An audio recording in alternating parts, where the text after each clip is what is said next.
So welcome everyone who's joining us. I know a few still are joining on, but we're really looking forward to today's presentation. So welcome to another in the Novia Global series of webinars. And today I'm very, very delighted to welcome Chris Saunders from New Horizon, who's going to talk to us today. So this is the third in our webinar series of the year. Can't believe how quick the year has gone, but we're starting to sort of see the spring emerging, or not so much out the window today in sunny Staffordshire, but hopefully where you are. And that's the theme of what Chris is going to talk about today. So we're going to look at unlocking optimism, quite fitting for March, and actually it's spring equinox today, so very fitting, Chris. And looking at putting a fresh perspective onto 2024. So a bit of an uplifting focus on the many reasons to be positive. During Chris's presentation, there is a Q&A button at the bottom of your screen. So if any of you would like to field any questions towards Chris and the slide deck, then please feel free. And we will have about 10 minutes at the end to run through those Q&As and have a bit more of an in-depth chat about the slides that Chris has been covering this morning. So without further ado, I'm going to introduce to Chris and crack on with today's presentation. Thank you. Thank you, Linda. So before I go on through my presentation, Linda, could you just double check or confirm that you can hear me and it's not too muffled? The sound quality is okay? Yeah, loud and clear. Perfect. Perfect. Thank you very much. Thank you all for tuning in today. My name is Chris Saunders. I'm co-founder of New Horizon Asset Management. I'm also a chartered investment manager and have been for the last almost 20 years, actually, in the city of London. So I'm going to sort of discuss with you today, I think, areas or reasons for optimism, because I think, as I said in the invite, it's been a difficult few years marked by, well, where do you start? Brexit, COVID-19, soaring inflation, geopolitical tensions, which of course have affected many regions within the world. So that's cast a shadow of negativity and almost hesitancy amongst many investors. And now it's clear to see from the end of last year, certainly in some pockets of the market, in some areas, that the gloom is starting to lift. But there are still investors putting off financial planning decisions. And that's due to perceived negativity in the press or decisions to hold cash. And this is the sort of feedback that we get from advisors. Chris, it's difficult at the moment for clients to make financial planning decisions. But there's plenty of reasons for investors to re-engage. That's hopefully what I'm going to present to you now with some optimism. Now, this isn't blind optimism. That's really important because we all know that I don't have a crystal ball, that there can be black swan events and sentiment can shift pretty quickly. But within the next few slides, they're designed to give real optimism for what is actually going on at the moment and dispel any perhaps irrational doubts that investors may have. So, as I say, those of you that are tuned into other webinars, we do actually have a crystal ball at the start of the year. And we have a bit of a guess in terms of what is going to happen in 2024 and previous years. We've done okay, but the point that I'm making, first of all, with this particular slide is advisors and advising clients should never really put off financial planning decisions due to market timing, because there's enormous benefits, of course, for investing over the long term. And the truth of the old adage that time in the market rather than time in the market, of course, is key. So 94% of investment return probably comes down to asset allocation, 6% is stock selection, and of course, market timing. So to start off with a few points, bull versus bear, time in the market, not time in the market. Since 1945, a few facts for you. This is based on the FTSE World All Share. The total bull period, so bull market is a market essentially of a rally of in excess of 20%. Since 1945, almost 67 years, we have been in a bull market, in a bull period. Just 11.4 months of those last 70 or 80 years have been within a total bear period. So the average bull market lasts for about 6 years, or 6 years and 1 month.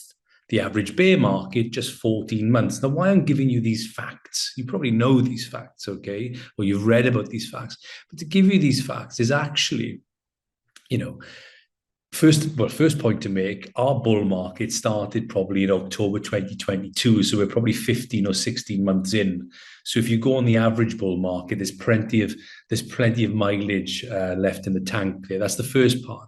The second part, of course, is if you actually I'm looking at world equities, and of course, one could say that's an isolated sort of market, but really it gives you a flavor that around 80 or 85% of the time markets move up.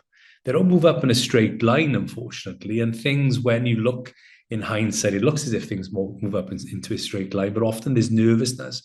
But the point making is that if you invest over the long term, okay, rather than trying to time the market, then usually over the long term, that's a very good investment to make. And I'm talking specifically about equities, but if we look at cash, now why I've brought in cash, and this particular chart demonstrates or identifies cash versus stocks in terms of investment returns, and time has been on the side of equities. So this is focusing on the S&P 500 outperforming treasury bills and cash since 1989. So if you look at just one day, then it's just 50-50 whether equities outperform cash or treasury bills. But you take that out a little bit to the 10-year sort of rolling period, and 88% of the time, equities outperform cash on a 10-year rolling period. Over a 3-year rolling period, and even a 1-year rolling period, 80% of the time, equities outperform cash. Now, that's an important point to make, because since 1926, large cap stocks have returned on average 10% a year. Government bonds have returned between 5 to 6% a year, according to investment researcher Morningstar. But it's a good point to add, because, of course, we've seen lots of clients sit in cash, sell out, redeem, because yields are where they are. But of course, over the long term, this doesn't really stand you instead. And we all know that interest rates are going one way from here, and that's down, which of course will affect savings rates. So if we talk about nervousness, there's always nervousness. Okay, now this is a poll run by Citigroup at the end of last year for their investors. So the circles here identify which areas of the market investors and stakeholders are most nervous about. So if you look at the big circle in the middle there, the big circle, or the big sort of area that most investors are nervous about in 2024 is, of course, geopolitics. Okay. The next area is the US presidential election, which is on the left-hand side of geopolitics. So around 40% of those polled by Citigroup at the start of the year were nervous about geopolitics and the US presidential election. Now, you can understand that.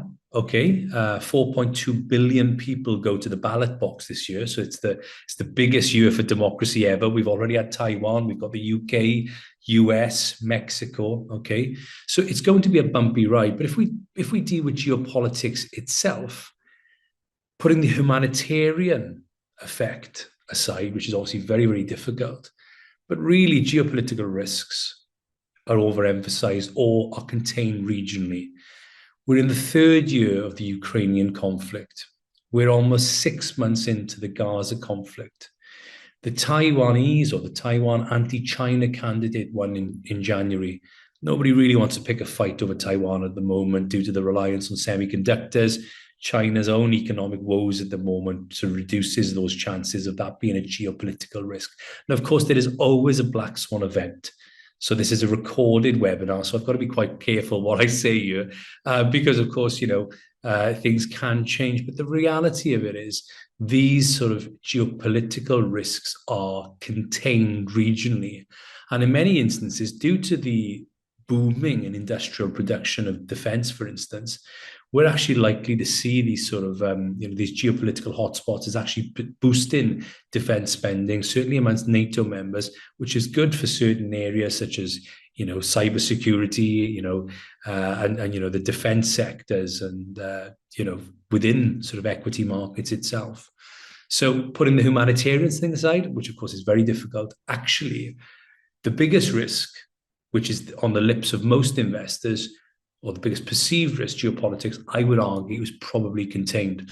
Now, if we go on to the next biggest risk, if you like, or nervousness amongst investors, and that, of course, is the US presidential election, which, of course, will see Biden Joe Biden go up against his old adversary, Donald Trump. Now, what do equities do in an election year? This chart will demonstrate that the S&P 500 performance in a presidential re-election year, equities actually outperform.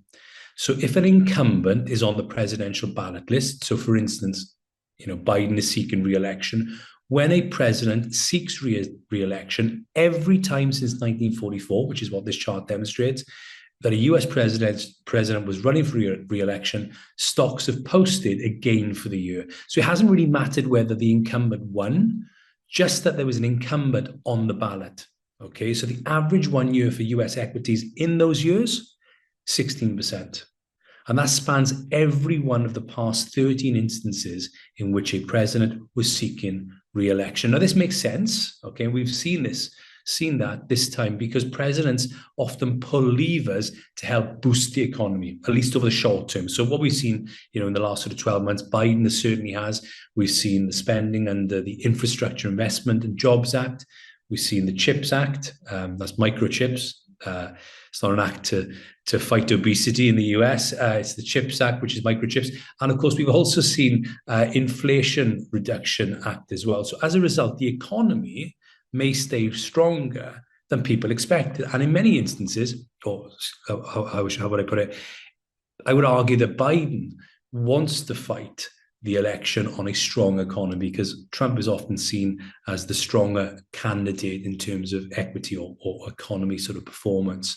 So look, the nervousness around bumpy road re-election, of course, it'll be volatile, but actually history dictates that equities, certainly in the US, which leads the way for world equities, will outperform. So we'll come on to the economy. And of course, everybody sort of glazes over when I bring out the chart with a squiggly line. The squiggly lines here is just to demonstrate, quite frankly, interest rates or inflation, I should say, is coming down. On every metric that we look at, okay, there are reasons for optimism. The reason for optimism here is we are very much in a state of a Goldilocks economy. So what do I mean by that? And that's in the US, the UK, the Eurozone, the major sort of developed world economies. So we're experiencing a Goldilocks economy whereby the economy isn't too hot and it's not too cold. Now that's a good thing because if the economy is growing and inflation is coming down, then that leads to interest rate cuts. So, for example, where there is a strong labour market, which is what we're experiencing at the moment, but not too tight, because, of course, a tight labour market leads to wage growth, which, of course, leads to inflation, which then, of course, leads to interest rate hikes, okay? We are somewhere in the middle, okay? Not too hot, not too cold. So the inflation numbers are cooling. It's a little slower than expected, but inflation numbers are certainly cooling. Now, what does this mean for equity markets? Well, US stocks wanted rate cuts, as quickly as possible. But traders, even though things are slowing down, and I'll explain this chart in a moment, traders are actually knowing within the equity markets, and this isn't just the US, this is Europe and world equities in general. Traders now know that interest rates are coming down. That is the backdrop to equities. So look, understanding the impact of rate cuts on equity markets, it's tricky. On one hand, the interval following, following rate increases, once that ends and there's a pivot, which is what we experienced at the end of last year, you'll often see a rally in equity markets. And this is what we've experienced. But this chart is super interesting. Well, it's super interesting if you like charts like I do. So I'll try to explain it. So first of all, this white line, okay, is the Fed projected interest rate, if you like, the Fed futures rate, so the projected interest rate. So it's inverse here, okay. So if you go back to sort of July, we expected interest rates to be cut eventually in 2024 to around 3.5%. Then we had that narrative of higher for longer, whereby actually it was expected that interest rates would be higher. So as we saw this expected maintenance of higher interest rates, we also then saw this blue line, the S&P 500 fall. So if you remember, July last year, we had this huge rally in mainly mega cap stocks. And then, of course, the market started to fall down, okay? The S&P started to fall down because the narrative was higher for longer. Then from October last year, and this is what this white line is, everybody was expected then interest rate to be cut from 4.6 to 3.6 over around 6 interest rate cuts in 2024. So we got to January, coinciding with the market feeling that interest rates are to be cut, equity markets fly. We've got to January, and of course, as we've noticed, those 6 rate cuts that we were expecting in the US, we're now pricing in just 3 rate cuts. But what has happened? Subsequently, equity markets in the US have continued to strengthen, and we're at all-time highs. So that's a really positive thing, is because it's demonstrating the backdrop for equities is, look, we're expecting rates to cut, not as quickly as we first expected, but markets are still buoyant. Okay, so you could almost say that interest rates are back to normal. So stick with me on this one. Look, perhaps the Fed hasn't been tightening monetary policy over the last sort of 2 or 3 years, but actually normalizing it. And interest rates are now back to the old normal.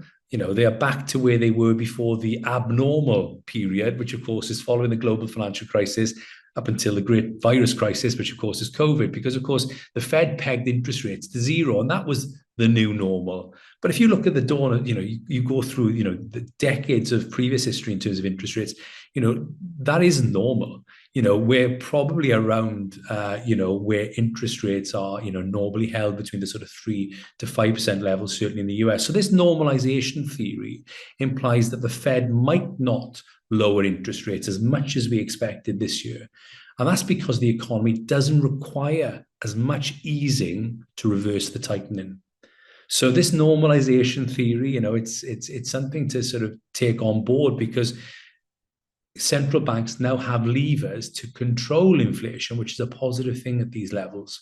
So the economy remains resilient, as we've seen, and interest rates or inflation is starting to tip back down to the 2% target. Then the economy could be back to normal rates without too much to go. So we're seeing this confidence within equity markets is the point that I'm trying to make.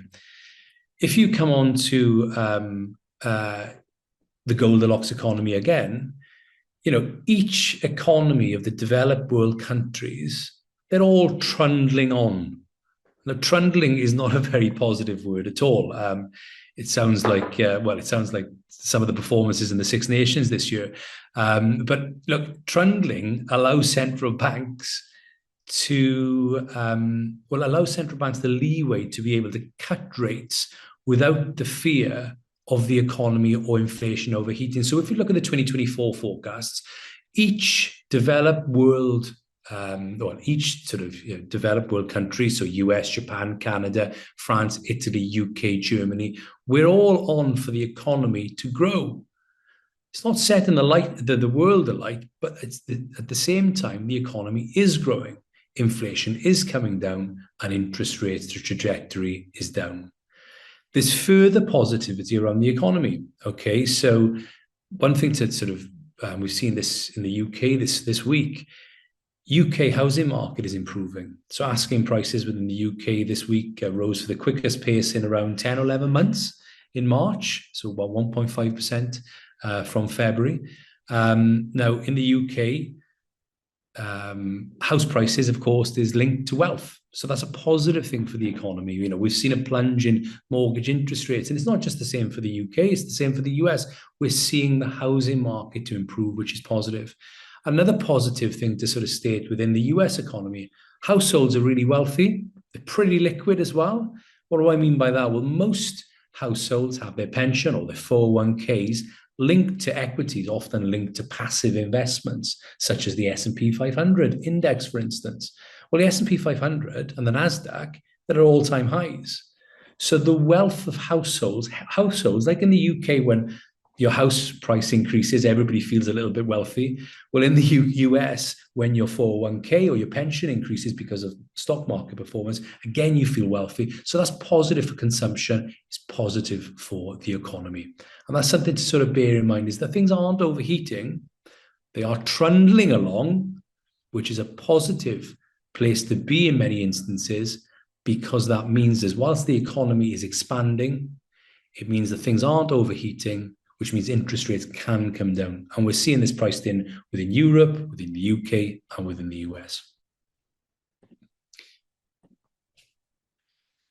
If we come on to sort of UK equity market, if we come on to world equity markets, so I'm going to talk a little bit about positivity now coming back into stocks. Okay, so as I mentioned earlier, with interest rates coming back to normal, what does that actually mean? Well, banks in particular are now paying dividends. So what effect does that have on global equity markets? Well, it's not the only effect, but one effect is global dividends, okay, are now at record highs.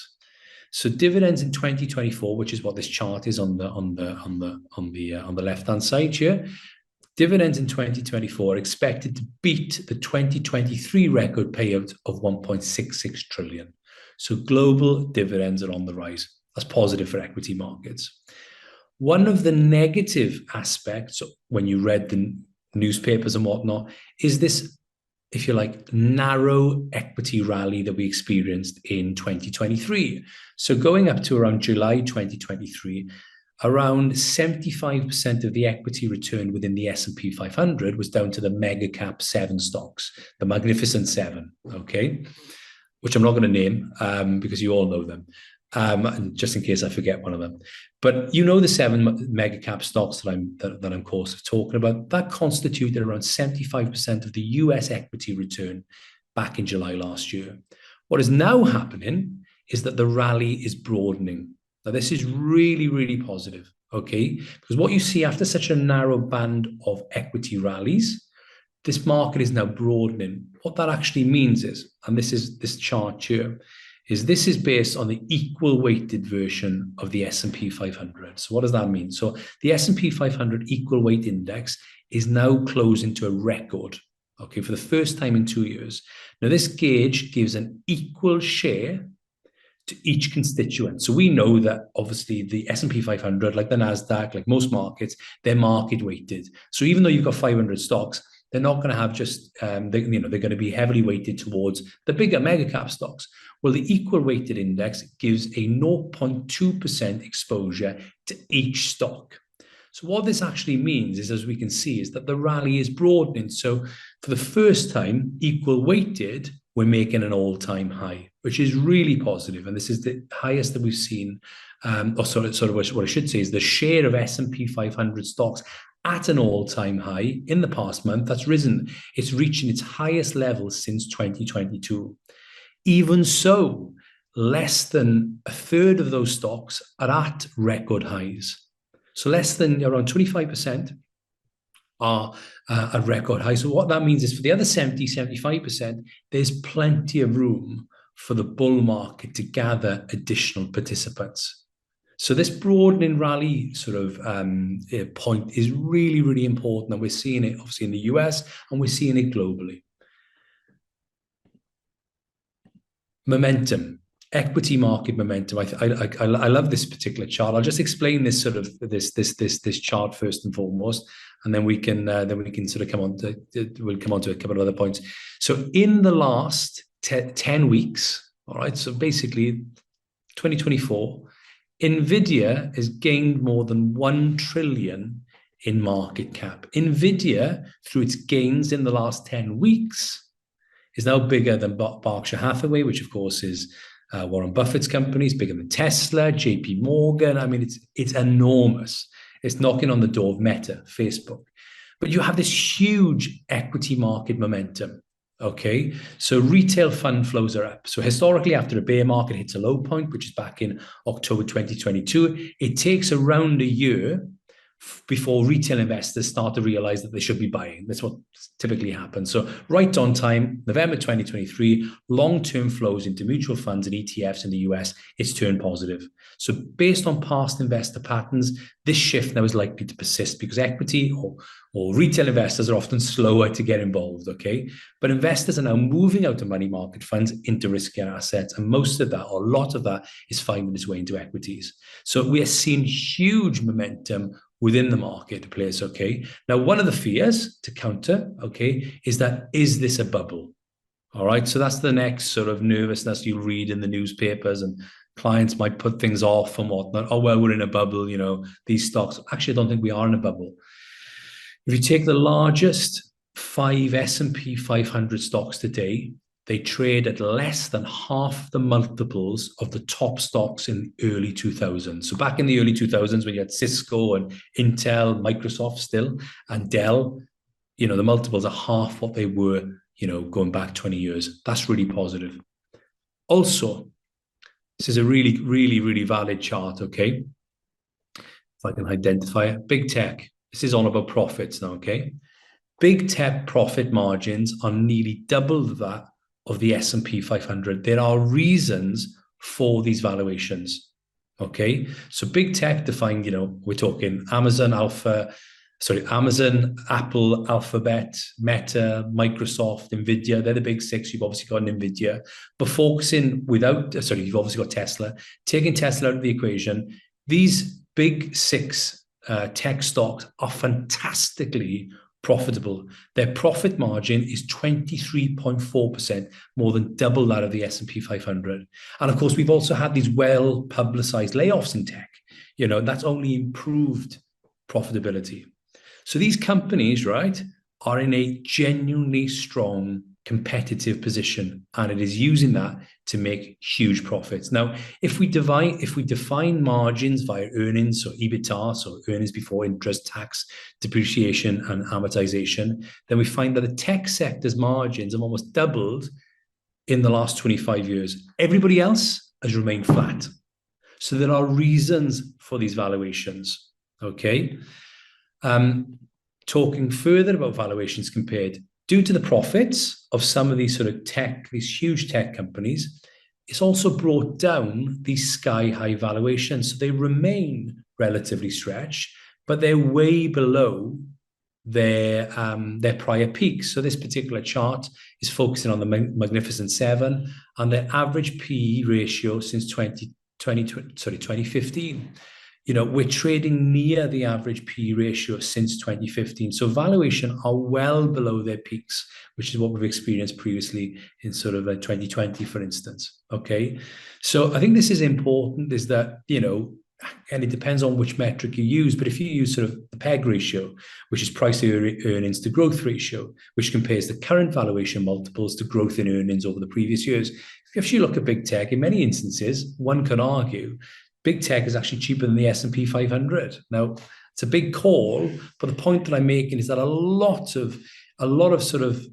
is written over increased valuations. But these stocks are churning profits; they really are.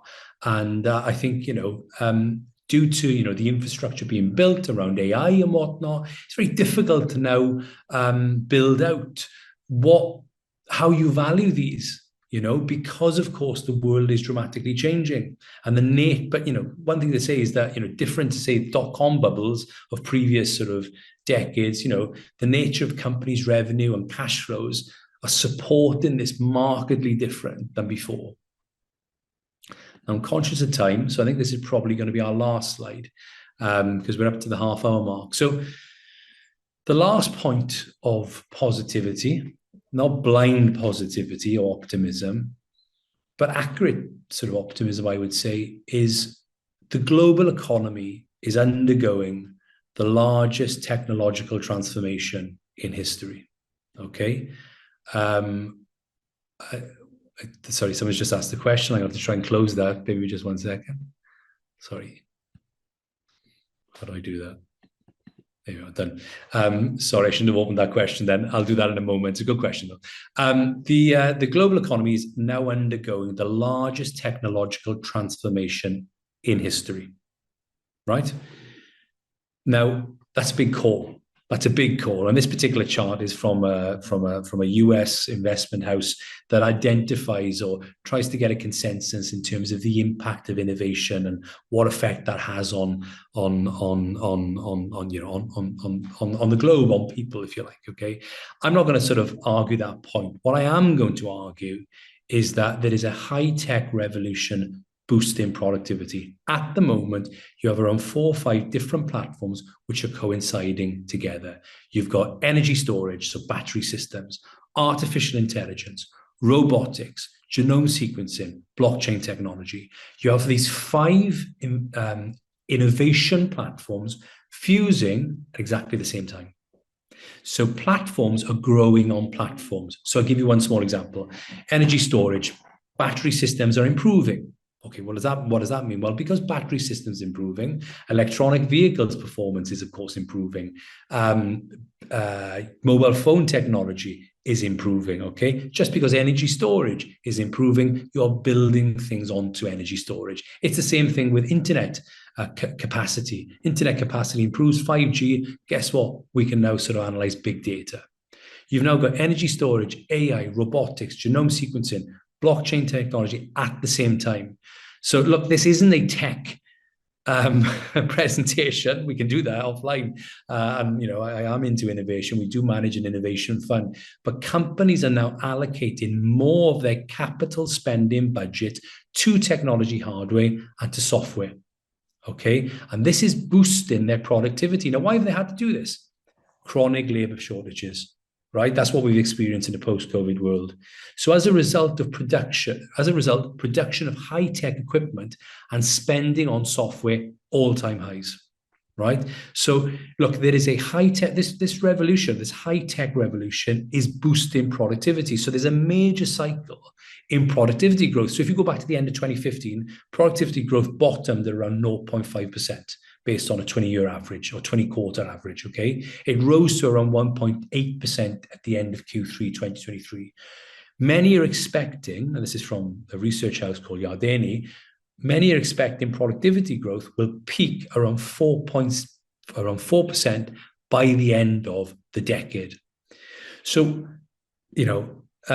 what has been touted is that we're going to see this roaring 2020s or the roaring 20s, like we had the roaring 20s in the 20th century. We're going to experience that in the 21st century. I'm not arguing that.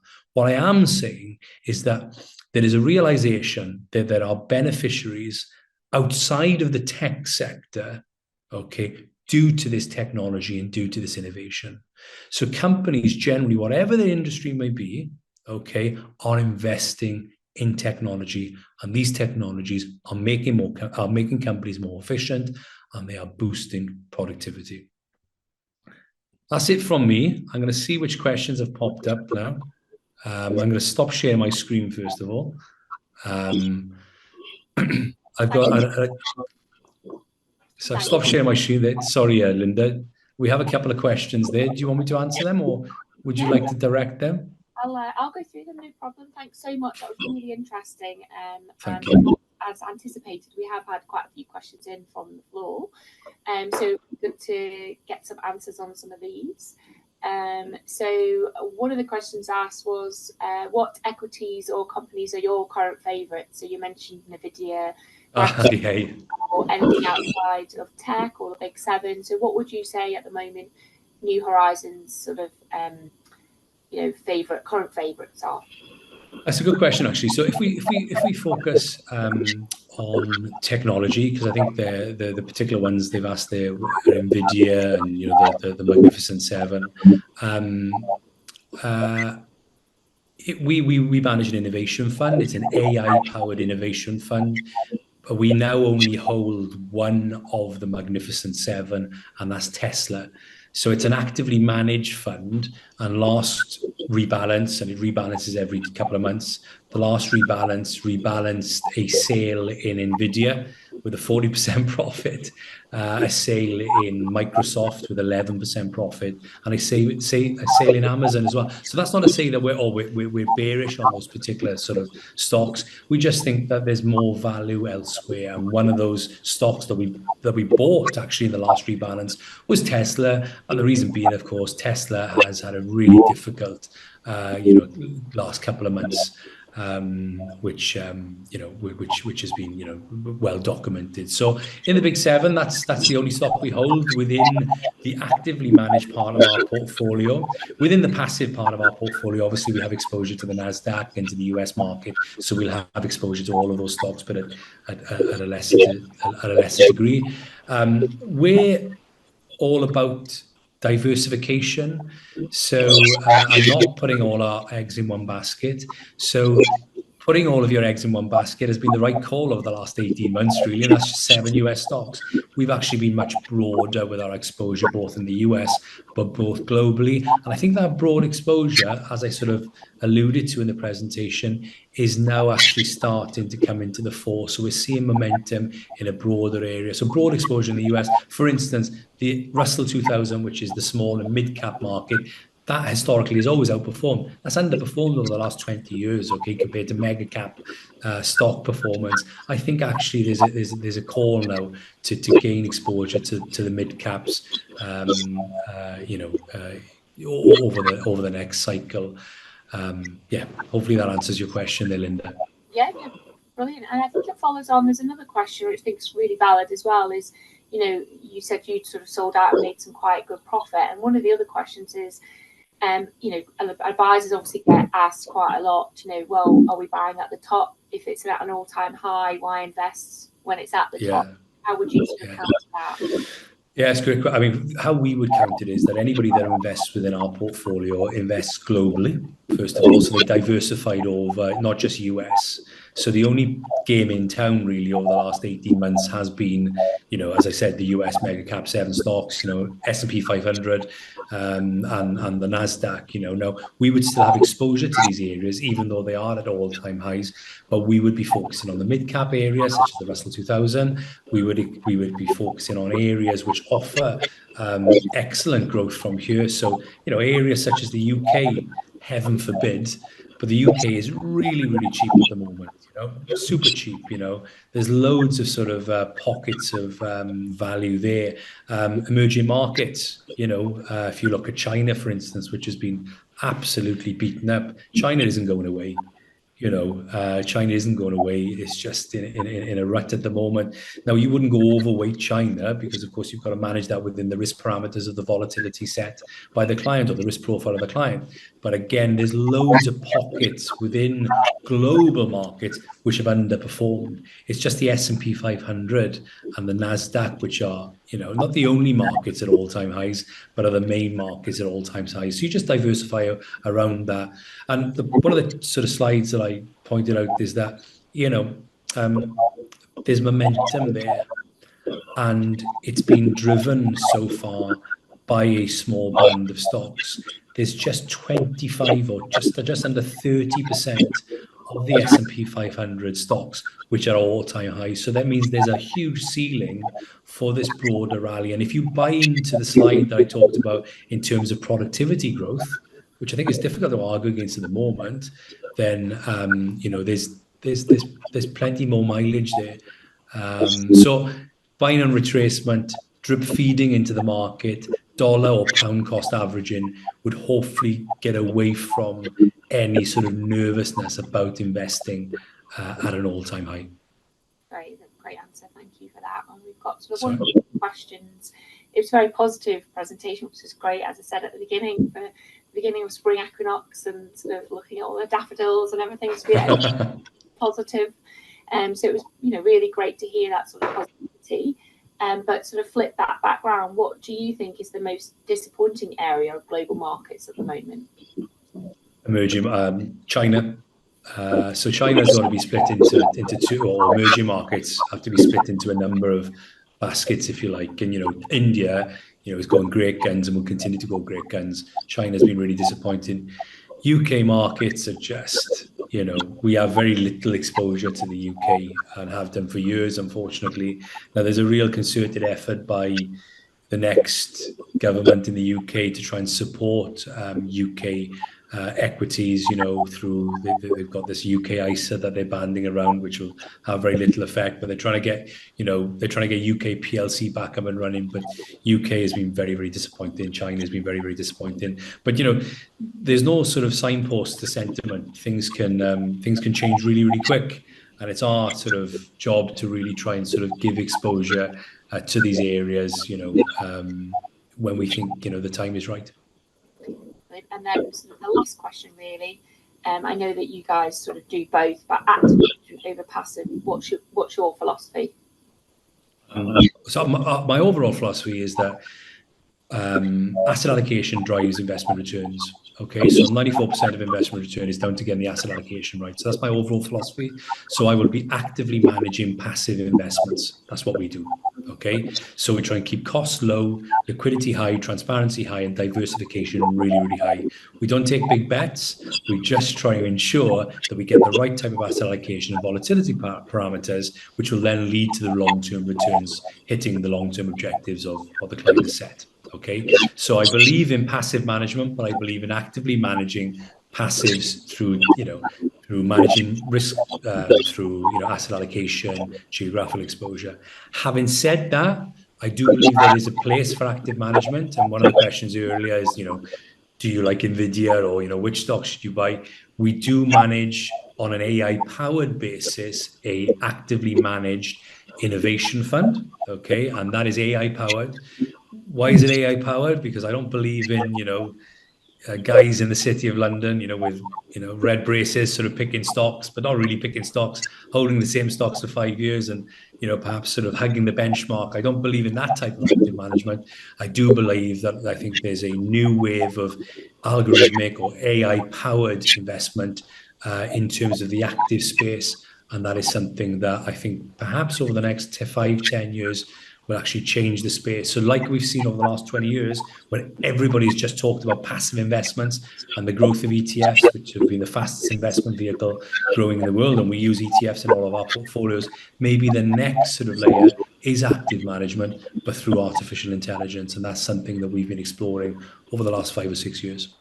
Maybe that's a topic for a future webinar. There you go. Thank you so much. I was really interested. There was tons of really positive and interesting points that came out of it. My particular favourite was the Goldilocks theory. It's not one I'd heard before. Quite like that one. As always, these sessions are recorded. We've had a few questions asking, how do you access yourself through us? So we'll be sharing the presentation. You can either reach out to your ISM, you can reach out to Chris and the team directly if you want to know more information about how you access the New Horizon portfolios on Novia Global. But all that remains is for me to thank Chris for today and his really interesting presentation. We have a rolling series of these webinars. Our next webinar will be with Olivia Geldenhuys, who is investment manager at Schroders, and that will be on the 25th of April. So registration will be open for that via our next Pulse webinar and on our LinkedIn channel. But all that remains is for me to thank Chris for your really positive and insightful presentation today. Hope that you all enjoyed it. And as I said, if you want any more details, reach out to the team or to Chris and his team. We'll be more than happy to help. Thanks everyone for your time today. Thanks, Chris. Thank you all. Thank you very much, guys. Thanks for the opportunity.